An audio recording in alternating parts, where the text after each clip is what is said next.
But why would you want to do that, Mark? That's what I do. But why wouldn't you want... He's like me, folks, except people nowadays, many people have been diagnosed with schizophrenia. Now, some people might have, if they saw me in Toronto or in Ottawa when I'm bored and I'm on a street corner by myself, but there's people around, they could say that I have schizophrenia, because schizophrenia is a diagnosis given.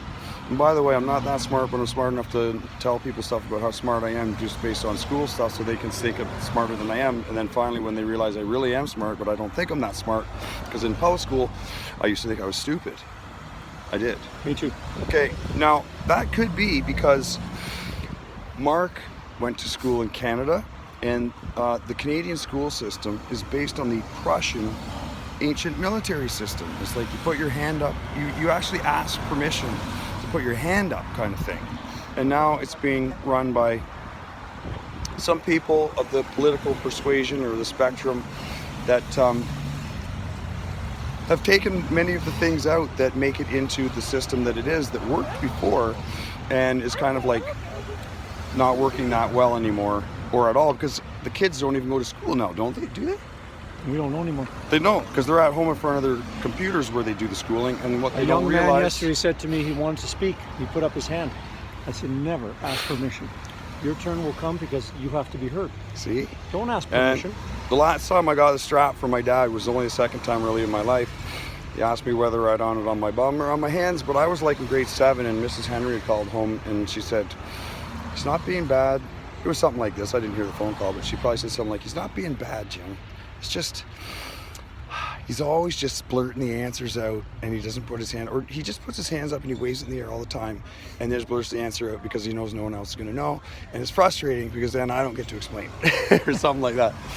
But he did pull out the strap, which was like a big piece of wire, and he said, which we want, hands or on the ass? Yeah, and he did say that, and I said, on the hands, and he kind of just looked at me and said, okay, and I just held my hands out, and he went, whoosh, whoosh, whoosh. And then he stopped, and then he put it away.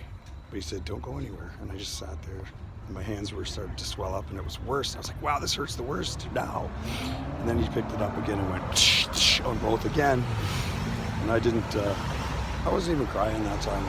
I used to cry at like movies with my ex-wife that were like really sappy, but that I was just like, because I already thought about it. But if I say on the butt, it won't hurt as much, or it could hurt worse, because there'd be like way bigger marks. And then you have to sit on it. It's true. I always thought that. Even about grade 7, I used to reason stuff out. They used to make us sit on our hands like that if he's got the strap. So my dad did the style of strapping that he did because that's what they did to him when he was in school in England, in Bristol, and he was part of like this, like, I don't know, B stream. Instead of A stream, which means you'd be a lawyer, doctor, something like that, he was going to be a mechanic, class A, which he did. When he was 16, he was 6 feet tall, 200-pound man that could run over anybody on a rugby field, and he came from Bristol, which is the Docklands of England. And now he's just my elder, wise dad, and I call him Daddy-O, but no one else allowed to, because there's not, he won't let anyone else call him that. So Mark must have a dad that like influenced his life. I did. He did. See, I have a daughter who I'm in her phone as. Guess what? I'm in her phone as. What is it? What hero? No. What did you just say? Your dad is? My dad is a. You said Daddy. Daddy-O, I call him, That's right? Me. Is that a nickname? No, that's not my. That's my only one that calls me. That's my daughter. It's my daughter. See, so that is called a pet name. It doesn't matter which way it is, right? Men can have pet names. It just means that it's a name of affection that they only let one person say. Like my one friend, who's a girl, who used to be my girlfriend on the weekends, because I was a long haul truck driver for that entire time. She, I call her, well, Faye Queen, but that would be too long of a story. And we got to make these less than 5 minutes, and we're at 4 minutes 26 seconds. And I call her Nick, N-I-K, but her name's Nicole. Wait a minute. I call her Nikki. No, it's she doesn't like that name, and her friends don't. They always used to laugh and stuff, and I didn't know why, because they're very naive. But then an older guy that I met, probably, he could be the same age as Mark, because when I say older, I mean older than me, because he's 10 years roughly older than me. He just laughed when I told him the story. He goes, "I'll tell you what was going on there."